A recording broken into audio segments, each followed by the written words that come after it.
Bonjour François Ruffin et merci d'être avec nous ce matin. Merci d'avoir choisi France Inter pour votre rentrée politique. Bonjour et merci de m'accueillir surtout. C'est vrai on pouvait se demander où vous étiez dans cette rentrée tumultueuse. On ne vous a pas entendu, vous n'étiez pas aux universités d'été.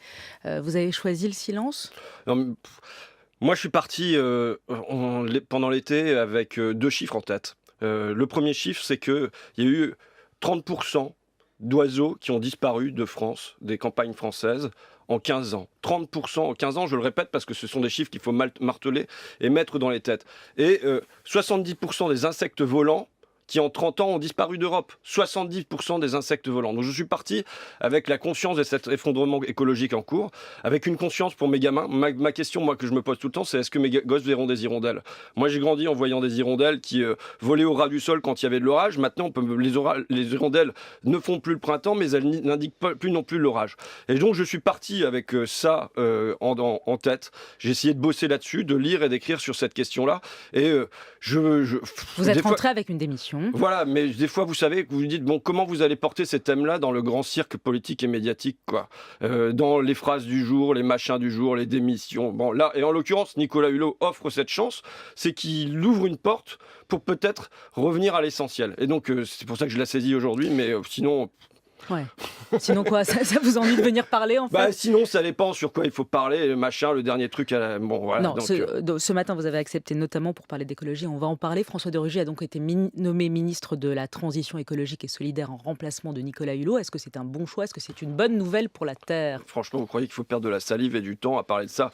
Tout le monde sait ici que c'est... C'est un peu méprisant de dire ça. Oui, bah oui, mais je veux dire, c'est une pitrerie, quoi. Dans le programme d'Emmanuel Macron, il n'y avait rien qui concernait l'écologie. Il a rattrapé Nicolas Hulot après la présidentielle. Et Nicolas Hulot a porté, avec les ambiguïtés qui sont les siennes, c'est-à-dire qu'il y a un pan de lui qui appartient à l'oligarchie, mais il a porté avec une certaine sincérité, une certaine conviction, on l'entend dans ses mots à l'Assemblée nationale, une voix inquiète sur l'avenir de la planète. Et c'est quelque chose qu'on entendait, y compris dans le tremblement de sa voix. Je veux dire, tout le monde sait que François de Rugy n'est pas habité par une ambition ni pour la France, ni pour l'écologie, ni pour la planète. Pardon, je ne suis pas le porte-parole de François de Rugy, mais tout de même, c'est son engagement premier, l'écologie. Il Ouais, a écoutez, été... Non mais...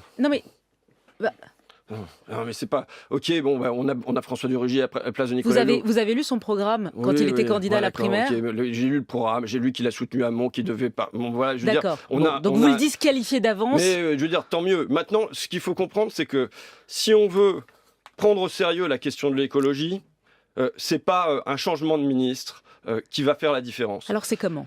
Ça demande une révolution. Je crois que Nicolas Hulot s'est heurté à Macron, s'est heurté au gouvernement. Pourquoi? Parce que Macron est l'incarnation de l'oligarchie. C'est l'oligarchie à l'Élysée. C'est-à-dire qu'il y a des euros dans le cerveau. Et ça domine. Les affaires dominent sur l'avenir de la planète. Mais il faut bien voir qu'au-delà de ça, ça c'est un obstacle auquel il se heurte. Mais je pense qu'il se heurte aussi à la société.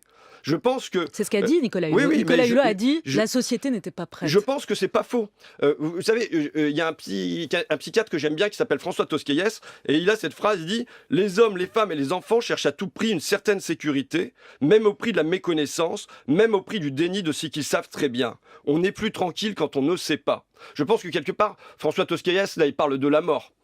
Il parle de la mort qu'on préfère oublier. Mais quelque part, la crise écologique en cours, c'est la mort collective qui s'annonce à nous. Et on préfère l'éviter. Et donc, si jamais on met ça au cœur de nos préoccupations sérieusement, c'est une révolution qui est nécessaire. Mais vous ne croyez pas que l'écologie peut se marier avec l'économie de marché? Vous ne pensez pas que le capitalisme vert peut marcher? Vous ne pensez pas que les entreprises peuvent changer de logiciel, qu'elles peuvent devenir vertueuses? Écoutez, que ça peut même leur rapporter plus, à la limite, si on est cynique? Je crois que il faut que l'exigence de profit et de bénéfice passe derrière le bien-être des humains, le bien-être de la préservation de la nature, et ça passe pas par d'abord les profits et d'abord les dividendes. Donc voilà, il y a une priorité qui est donnée. Ça veut pas dire sortir forcément de l'économie marché, mais ça veut dire sortir du capitalisme à tout va, le réguler, lui opposer des barrières. Quelle est votre différence entre l'économie de marché et le capitalisme? C'est-à-dire, est-ce qu'on est dans une société de marché où il y a une partie de l'économie où on accepte qu'il y ait du marché? Moi, je fais un journal, il est en concurrence avec d'autres journaux et c'est très bien. Maintenant, est-ce que c'est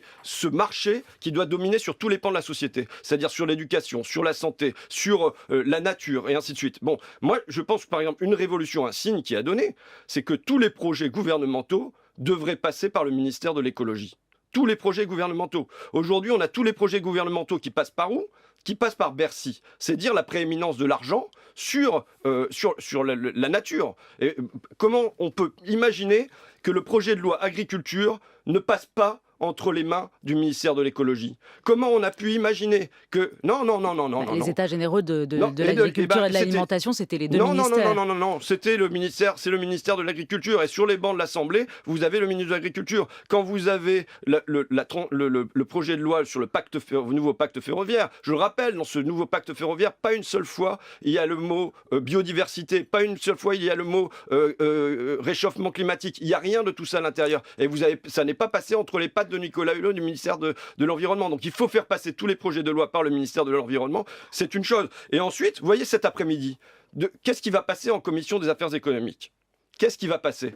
Un projet pacte, le projet pacte, pour la croissance et la transformation des entreprises. Porté par Bruno Le Maire. C'est-à-dire, quel est l'objectif encore qui est maintenu? C'est de dire, il nous faut plus de croissance. Il nous faut plus de croissance, on va gagner un point de croissance, c'est le président de la commission qui le dit, c'est Bruno Le Maire qui le dit, et ce point de PIB supplémentaire, ça va être super. Il faut renoncer à cette croissance. Moi, je ne suis pas décroissant, je suis accroissant comme on est agnostique. Mais cette croissance, d'abord, elle n'est plus positive sur le plan social, c'est plus ça qui m'amène du bien-être. Là, je peux vous sortir un certain nombre de données, mais il faudrait par exemple étudier Richard Wilkinson. Je ne sais pas si vous avez lu son bouquin, pourquoi l'égalité est meilleure pour tous, mais là, on a la démonstration qui est faite que dans les pays riches, ce n'est plus l'augmentation du PIB, ce n'est plus la croissance qui apporte un supplément de bien-être, c'est le niveau d'égalité. Mais François Ruffin, là pour l'instant, c'est Emmanuel Macron qui est au pouvoir, ainsi en a voulu le peuple, ainsi en ont voulu les élections, démocratiquement. Et la méthode d'Emmanuel Macron, c'est les petits pas. Emmanuel Macron dit quand même en un an, on a fermé Notre-Dame-des-Landes, on a voté la fin des énergies fossiles, on a bataillé pour inscrire le glyphosate au moins à l'agenda de l'Union européenne.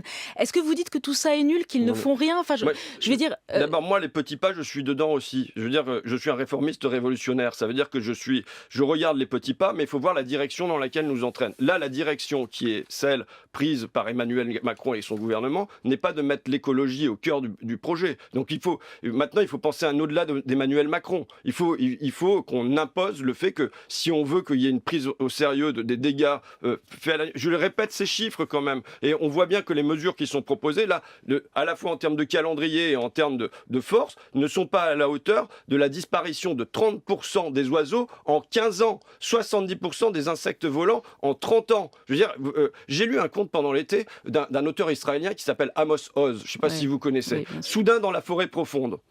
Et comment ça commence, ce Soudain dans la forêt profonde? Ça commence avec une vallée où il n'y a plus de poissons, il n'y a plus d'oiseaux, il n'y a plus de vaches, enfin il n'y a plus d'animaux. Et donc on enseigne aux enfants par des cris à l'école, par des dessins qu'on leur fait faire que bon, il fut un temps où existaient des animaux. J'ai pas envie de ça. Et à un moment, les parents sont interrogés, et un enfant demande, mais il y a bien eu les animaux, papa?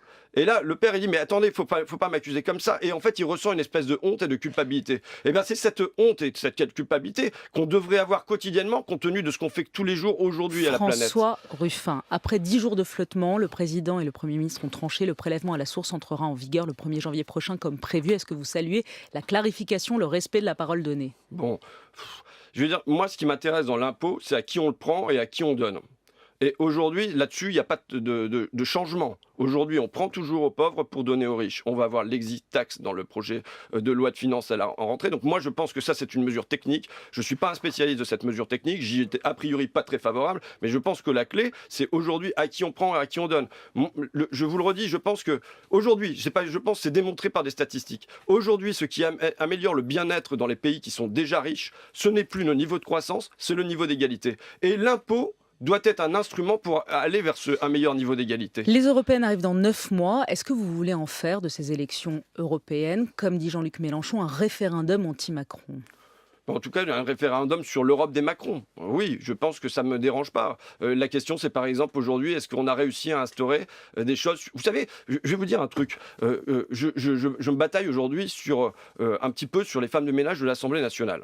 Et j'ai reçu une note du questeur pour essayer d'améliorer la situation. Et dans sa note, il me dit, bah voilà, tel truc, ça risque d'être une atteinte à la droit à la concurrence. Si on demande à ce qu'il y ait un 13e mois qui soit versé aux femmes de ménage. Tel truc, si on demande à ce qu'elles ne travaillent pas en horaire décalé, on risque encore de se D'accord. retrouver devant la Cour européenne de justice. Donc je pense que sur plein de dossiers, quand on est à l'Assemblée nationale, on voit le blocage ou l'imposition qui est celle de Bruxelles. Et donc quoi, on en sort? Moi, je ne suis pas pour le Frexit, mais après, voilà, on va traiter ça en une minute. Non, on ne va pas traiter ça en une minute, et vous avez raison, ce serait pas bien, mais juste précisément pour savoir d'où parlent les gens, d'où parle notamment Jean-Luc Mélenchon. Benjamin Griveaux dit avoir peur que Jean-Luc Mélenchon, qui se dit internationaliste, soit au fond un nationaliste de première catégorie. Est-ce que vous pensez que Jean-Luc Mélenchon est un nationaliste? Non, moi je crois pas du tout. Moi je pense qu'il y a un vrai internationalisme. Je veux dire, c'est pour ça que je vous dis que je ne suis pas pour le Frexit. Pourquoi? Parce que le Frexit, de la même manière que qui s'est passé avec le Brexit, c'est quoi? C'est vivre un destin solitaire. Et moi, si jamais la France est amenée à sortir de l'Union européenne, il faut que ça ait un effet d'entraînement. Il faut que ça ait un effet d'entraînement sur les peuples du Sud, par exemple l'Espagne, le Portugal, l'Italie, la Grèce, qui se sentent mal dans cette Europe-là, et que ça aille vers la construction d'une autre Union. Donc c'est pour ça qu'il ne s'agit pas d'avoir un destin solitaire, mais au contraire de construire des solidarités pour entraîner avec soi, entraîner derrière soi. Merci beaucoup François Ruffin d'avoir été avec nous ce matin, et belle journée à vous.